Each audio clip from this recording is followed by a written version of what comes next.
Welcome to the Multifamily Zone, where business meets family. We explore what the entrepreneur life looks like from the family perspective.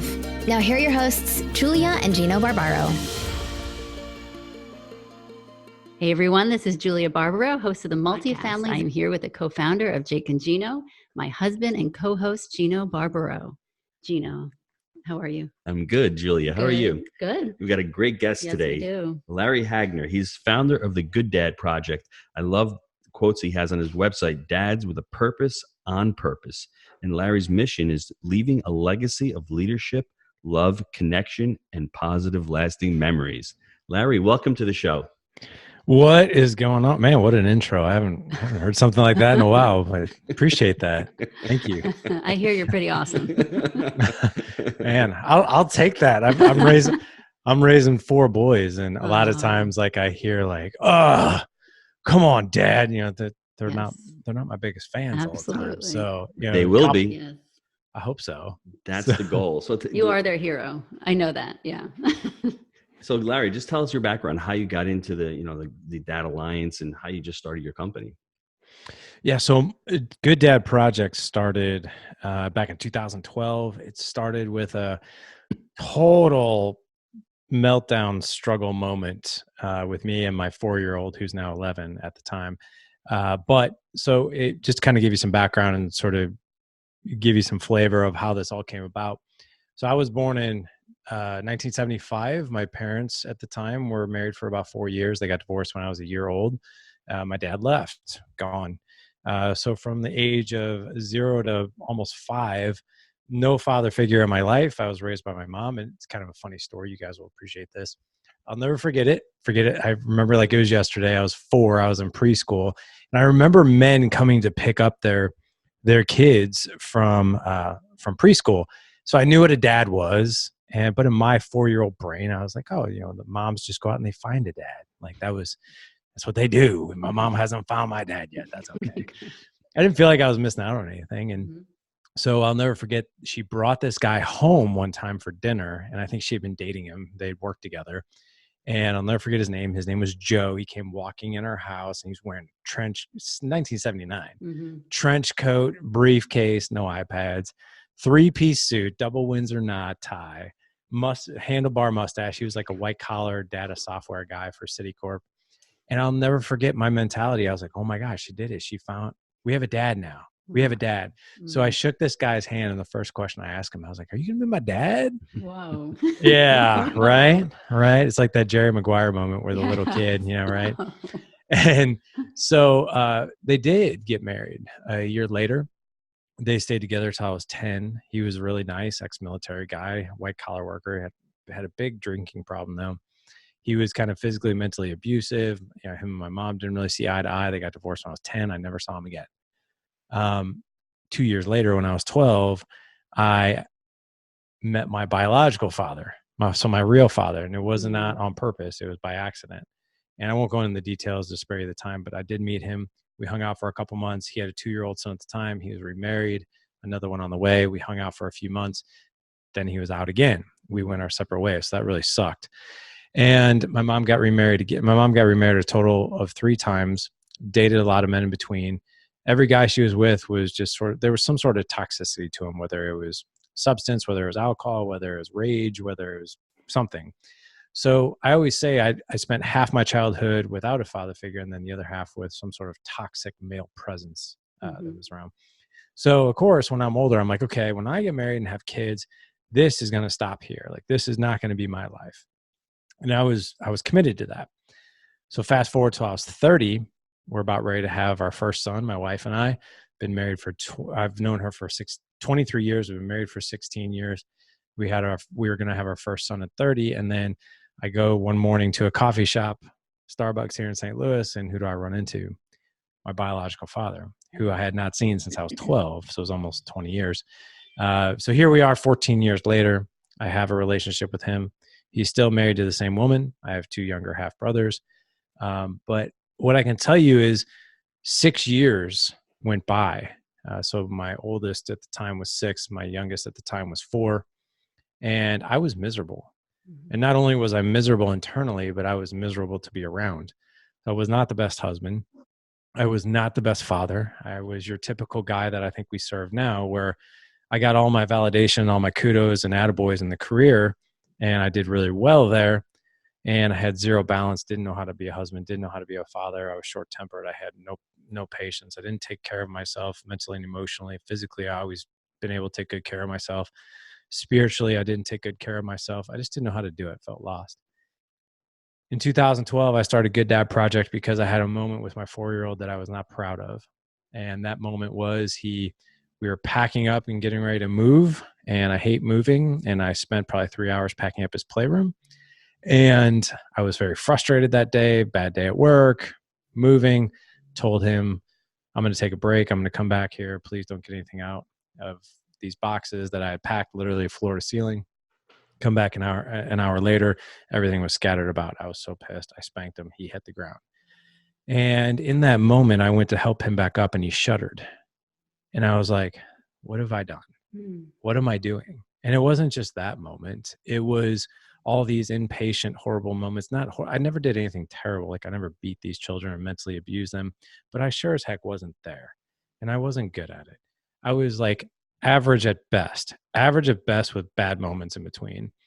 So I went to my office. I was pretty emotional. I was like, something has to change. Like, I'm done with this. Like, I want to be good at this and I'm not. So at that moment, I was like, I'm done trying. I'm just going to learn. Like anything else, I'm just going to learn. So I started Good Dad Project. It was a Facebook page. And then my goal for that was I just want to learn something new every day as it pertains to being a better father and husband. And that was my goal, and just share it on this page. 1 year later, I started the blog. 2015, started the podcast.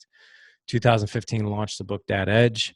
And then here we are almost 5 years later, and podcast is going strong. We've got a huge mastermind community, and we are a community, and it's a podcast for the imperfect father who is just trying to learn to just be a better man. Mm-hmm. And I certainly don't have this figured out.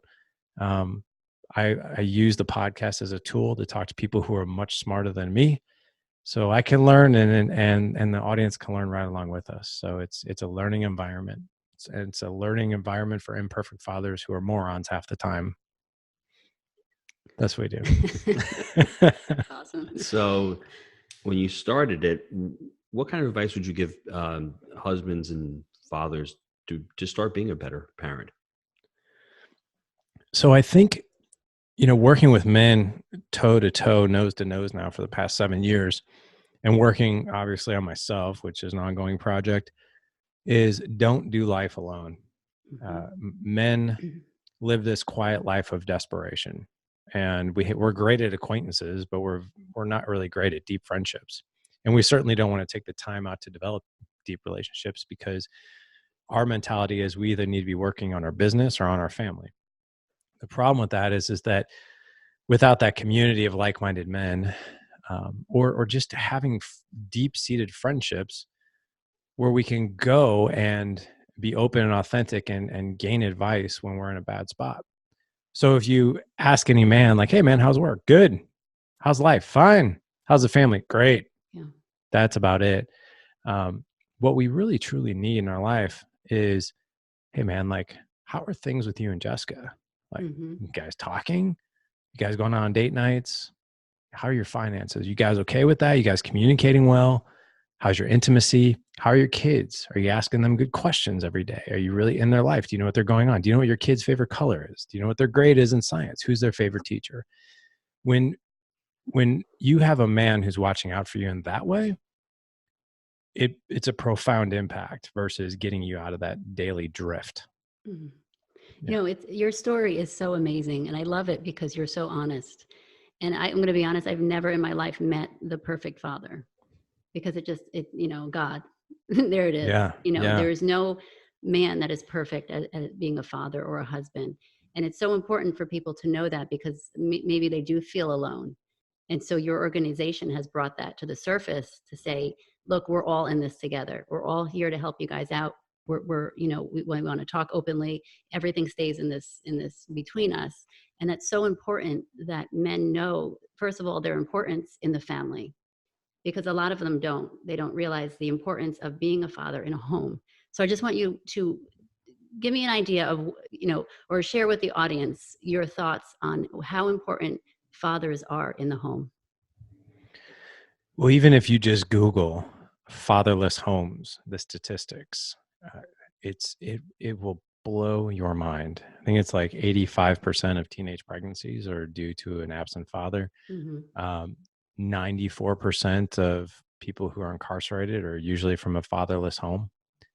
I think the other profound, I don't know if there's any statistics on it, but fathers. Poverty is a huge one. Poverty is massive when there's no father in the house. You can look at the African American community. What happened back in the 60s and 50s? They were predominantly, two parents, mother and father. Right. Now the majority, I think over 70% are born out of wedlock, and that becomes generational, and that becomes there's no role model there. And when your role model is a sports figure or somebody on Instagram, you think they're living the amazing life when they're actually not. That's a real struggle for people to actually be able to emulate somebody like that. So you hit it dead on. Yeah, the statistics I know is plus 70% for teenage pregnancy, and the suicide rate is extremely high. If you look at any teenager that commits suicide or gets into substance abuse, having that absent father is huge there. But from a father perspective, what I can definitely tell you, and Gino, you know this, I don't have to tell you this. It's so important for us as men to not only be good at that role, but to also enjoy it along the way. Like we desperately want to enjoy this. We don't want to be on our deathbed looking back and being like, oh man, I did that all wrong. Right. Or why didn't I just take the time to insert some gratitude and enjoy some of the high moments versus beating myself up so much along the way. Sure. Yeah. Because we look at the negative, right? We look at what we did wrong with the kids. And, I see my husband can be hard on himself too. Oh, yeah. But just his presence in the home and to show that the kids are loved by him is more than, that's what the kids need. They need to know that they're loved. And once that they know that, it's going to be okay. Yeah. And so when we talk about the father, we also have to remember that you are also husbands, and it's a different role, and it's a hard role because you have to deal with us. We can be difficult. So, my husband, I'm sure, can touch on this too, but the importance of being a husband in the home and having the children see that and see the respect between the spouses is basically, the formation of the kids is from us. So that's super important. So Larry's laughing because our 5-year-old just snuck upstairs. I'm in my office outside, and that's just what family's all about, right? I mean, it's a family podcast. It wasn't, I wish we could even plan it. She's so cute. She's so neat. You know what I mean? And so and she knows that we're here, and that's part of the fatherhood, right? She knows that dad and mom are present and they're here. And that's really important. When you don't have that person you can lean on, that takes away your confidence, takes away your self-esteem. And she keeps peeking over there. Laura, this is Larry. Larry, meet Laura. What's up, Laura? How are you? and that's important. I don't even know where we're going with the question, but we're talking about, it's funny because we're talking about being a husband and being and having the children see that respect between the two of us. That's really important. I could not agree more. So my wife and I, luckily, she's a very patient woman. We have, she's a mother of 4 boys. Yes. We have 13, 11, 6, and 3. So it's a lot of, and I know you guys have quite a few. We have the 5 girls and 1 boy. Yeah. So it's definitely different. And I'm sure you have it more difficult. I don't know. It's more emotional. Yours is probably more physical and damaging. Their house is really damaged all over the place. I will say this about my background. It was obviously crazy, right? But the one thing I did have, the rock in my life, was I had this amazing grandfather. And my grandfather was a hard worker, blue collar, man's man, but incredibly empathetic. He was one of those guys that he had a lot of charisma, but he wasn't egotistical. He was the type of guy that you walk into a crowded room, and if he was talking to you, you literally felt like the most important person in the room because he was focused all on you and he was asking you questions and he was genuinely curious. But he loved my grandmother so much, and I got to see that. He was so affectionate with her, even in their 70s. Like, he was so affectionate. So that's one thing that I definitely learned. And I didn't grow up seeing a mother and a father love each other. In fact, for the most part, I saw a lot of the opposite. Mm-hmm. So my goal with my kids is to gross them out every day, in some way, shape, or form. Like, Yeah. I'm very affectionate with my wife. Mm-hmm. I always tell the kids, like, I make sure that if I'm complimenting my wife, which I do a lot, Mm-hmm. and so, but I always want to make sure that the kids hear it. Yeah. Like, or she'll walk in a room and she's all dressed up, and I was like, guys, look at your mom. Isn't she she's breathtaking, Right. things like that. And I hug her, I kiss her, I make sure that the boys see that.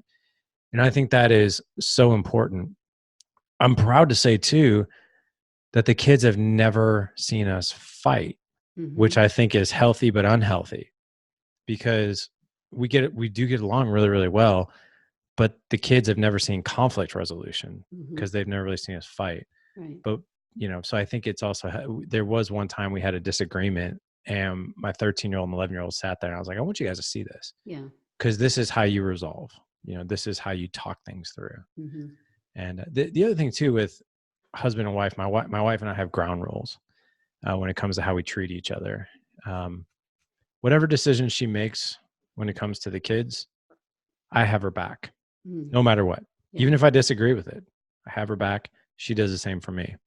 Now in private, we'll be like, hey, I don't know if I agreed with that. Have you thought about this or that? So we'll disagree away from them when it comes to that. The other thing too is where was I going with that? So respect.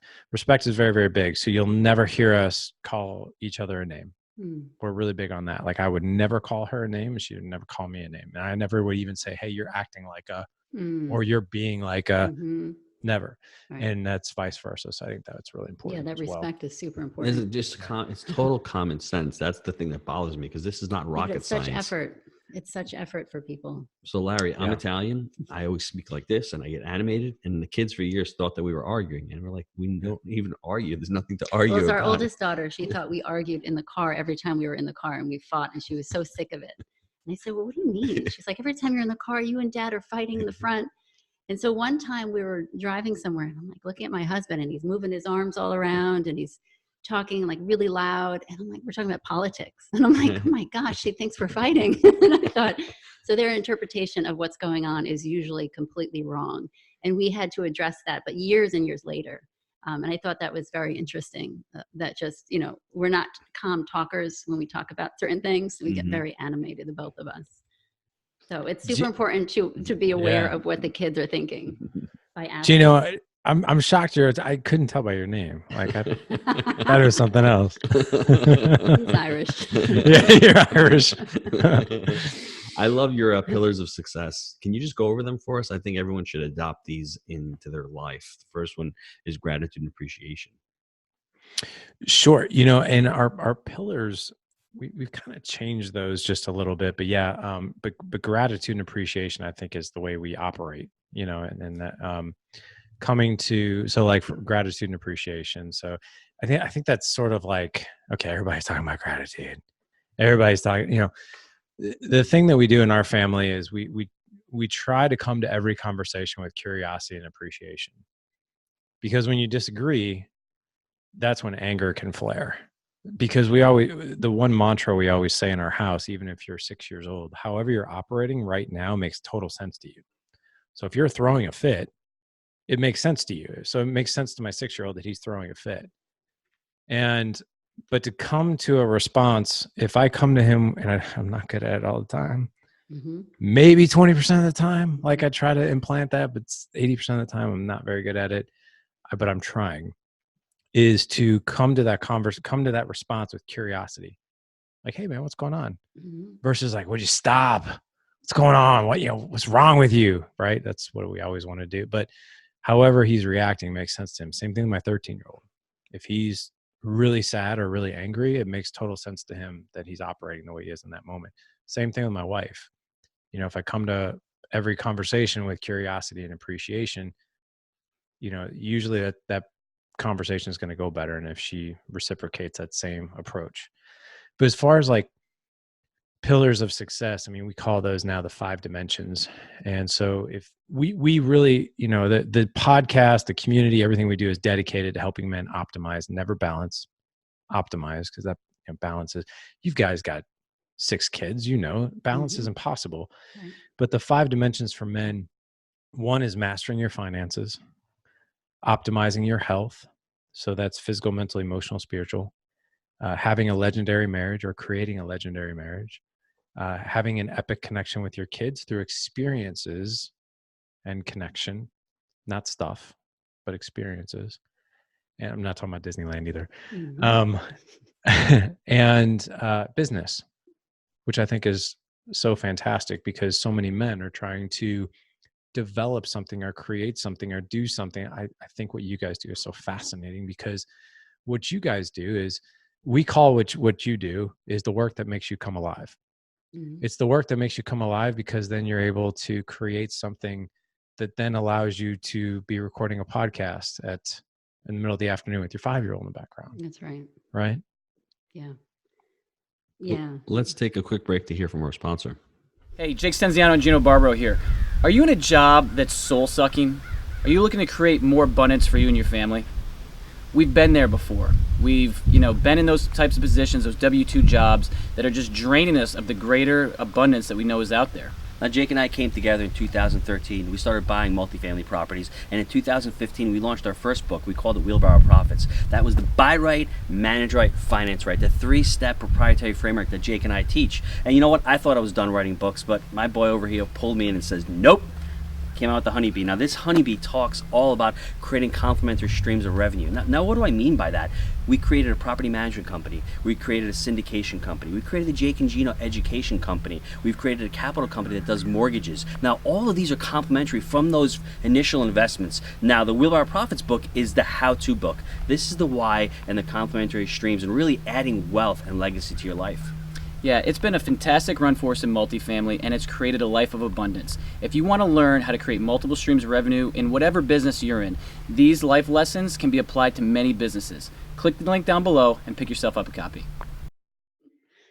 I need to piggyback off of that because it's really important what you said about as far as gratitude, appreciation, health, and wellness.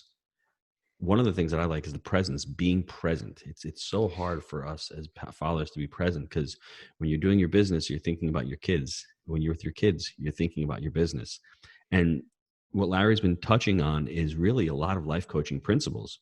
It's really awareness of where your thoughts are, what you're thinking. I mean, Julie and I constantly do podcasts on levels of energy and our energy blocks, our interpretations, our limiting beliefs, our assumptions.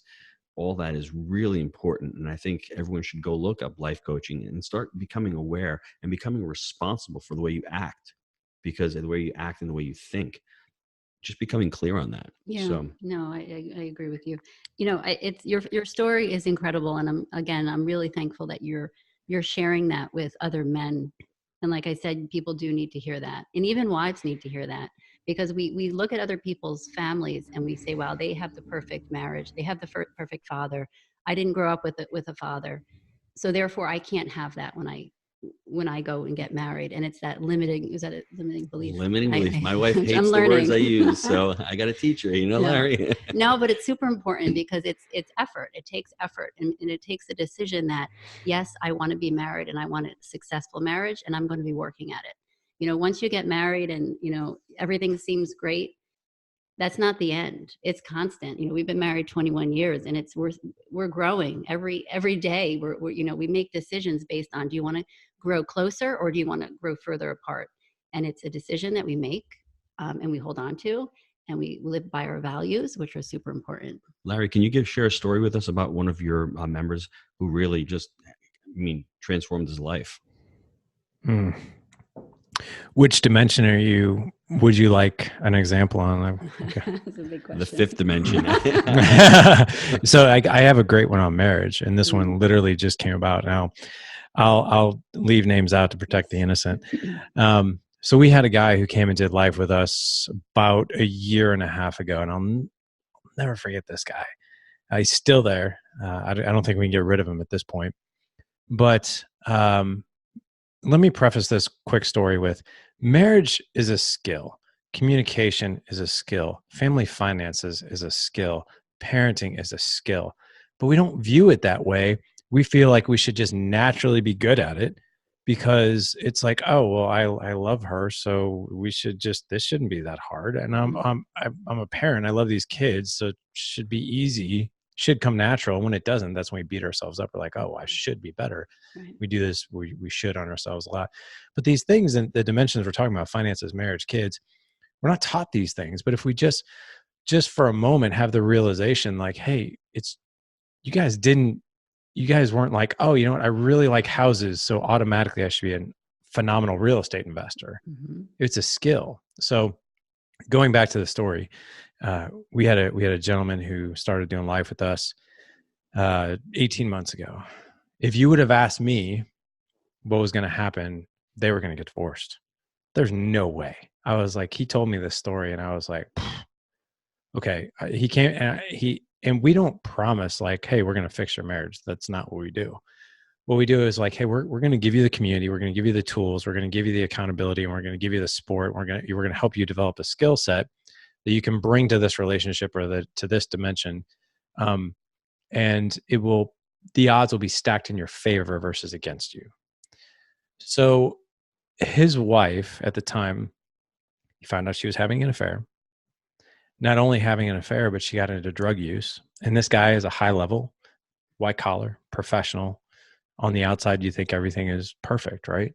And that's what he thought about his relationship. And this completely broadsided him. He was like, I can't even believe this is my life right now. Like, how did this happen? And then kind of deep diving into the relationship, he really realized some things that he took for granted, and her as well. I mean, it wasn't like she was a victim, like, but them coming together as a marital unit, 50-50, 100-100, however you want to look at it, Mm-hmm. that wasn't happening. They were on what we call the drift. The drift is where you're basically existing, but not thriving. It's kind of like it's the wash, rinse, repeat, right? Over time, that stagnation will get old and somebody will usually do something, and that relationship could potentially come to an end, just like it did. And if you would have asked me, I would have told you they were probably still going to get divorced, but he would have had this support in the community and he would have brought his best self to the next relationship. Well, here we are a year and a half later. He just put a post in our group about how their marriage is better than ever. And even seeing that post, I knew he was doing the work, and I knew she had been doing the work, and I knew that there was forgiveness there. And there was ownership on both sides of what had happened. But still, even after all that, hearing that, I was like, I still don't know if this is going to come back together. And so he just made this post about how they're back. They're thriving again. They love each other. And I was like, and so I asked this guy, I was like, what was it? Like, I'm very curious. Like, what was it that came together? He was like, for me, I'm a very visual person. And to create a legendary marriage, you need 4 things. Proper self-care, create a partnership. And a partnership is a lot where the most of the arguments happen. So the partnership is the business side of marriage, like the finances, the schedules, who's doing what, the roles. That's where a lot of people have expectations. Right. And those expectations aren't met. The other one is friendship. So are we even friends anymore? You know, do we even enjoy each other's company? Are you my buddy? Like, are we friends? And the 4th is intimacy, sex, and all the physical stuff. Most important. That's usually foundational. This is such a dad's podcast. Yeah. Saying. Okay. Joking. So once he really understood, wow, I need to develop these 4 elements, and he was able to actually look at those 4 elements and be like, okay, I know what we've been pretty good at, and now I know what's missing. Most importantly, because the skill set I'm learning, I know how we can fix it. And that's what they did. They identified that friendship was a gap for them. Self-care was a gap for them. Their partnership was always pretty good. You know, it's like, oh, you do your thing, I'm doing mine, and we'll take care of the kids. And the intimacy lacked, obviously, because 2 of those dimensions were compromised. So going back and repairing that, back to thriving again. But it took really understanding, because I think when you're in a heightened emotional state, especially in a relationship like that, you don't know what's wrong. You just know something's wrong, Right. but you don't know how to identify it. Right. So it's probably one of the better stories I've heard in Yeah, a that's long excellent. time. No, he needed clarity. He needed clarity on his relationship and what was wrong. Right. Larry, I want to share this with the fathers that are listening out there. I think the biggest or the most important tip that I can give to being a father is one of my mentors told me is simplicity. I think we're caught up in the world where we need to have 3 cars, we need to have 2 houses, we need to go on 6 vacations, we need to have every one of our kids playing different sports, we need to have 3 dogs, 2 cats. If you're struggling and you don't have enough time, listen, we're not out there having to chop wood. We're not out there having to go hunt for our food. My dad used to make his own wine. He used to grow his own crops. We don't do that anymore. So if you don't have time today, there's something going on in your life, right? I mean, Mother Teresa used to say, if you don't have time to pray, then you don't have. Then you're just too damn busy. Basically, that's what she said. It's not really the words well, she used. you gave it away, but I want to put an emphasis awesome. on that, right? I think of her as a tough little lady, She right? was tough. So if you're too busy to pray, then you're too busy, basically, right? And if you're too busy to do something in your life, really look at what you're focusing on and start cutting back. Because I could have 5 cars, I could have another house. That's not important to me. And I think a lot of us get caught up in society, by the way. So just think of simplicity. Everyone out there, start taking stock of what you have. And the other thing it'll make you do is it's about your financial too. It's a lot less stressful, having less payments, enjoying what you have. Don't look at what you don't have. Enjoy what you do have, and focus on your wife and focus on your children. And, the business is what you were talking about before was, finding your soul purpose. If we can all find our soul purpose out there, like this is your soul purpose, your company. Jake and Gino is my sole purpose now, and working with my wife. So if we can all go out there and find that, you're going to make more money than you'll ever need. And that's not the point. You're serving others. And, as Tony Robbins says, number 5 and number 6, growth and contribution is what you're really looking for. That's what we're all looking for in life. And so if we can get that, and it's not by making more money, it's by helping more people, which counterintuitively, which really sucks, because the more people you help, the more money you make. But you don't know that when you're stuck in the rat race, because you're out there thinking about yourself, you're not thinking about helping others. So life is a really strange place sometimes to think.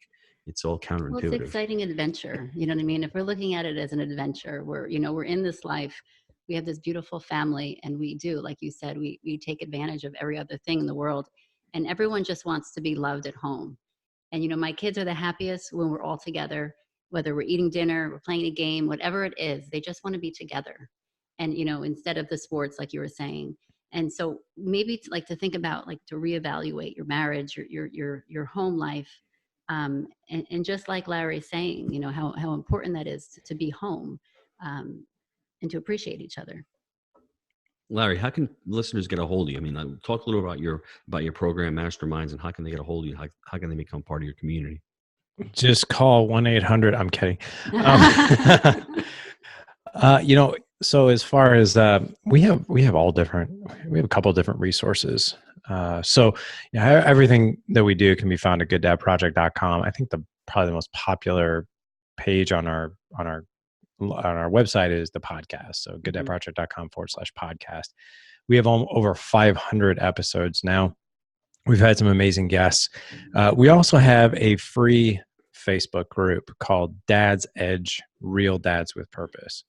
And we've got thousands of guys over there. And I always encourage men, hey, you don't have to pay a dime for that. You don't have to pay a dime to listen to the podcast. We've got all kinds of free resources on the website as well, like how to connect better with your wife, how to connect better with your kids, take better care of your health. So we have all that good stuff. That part's easy.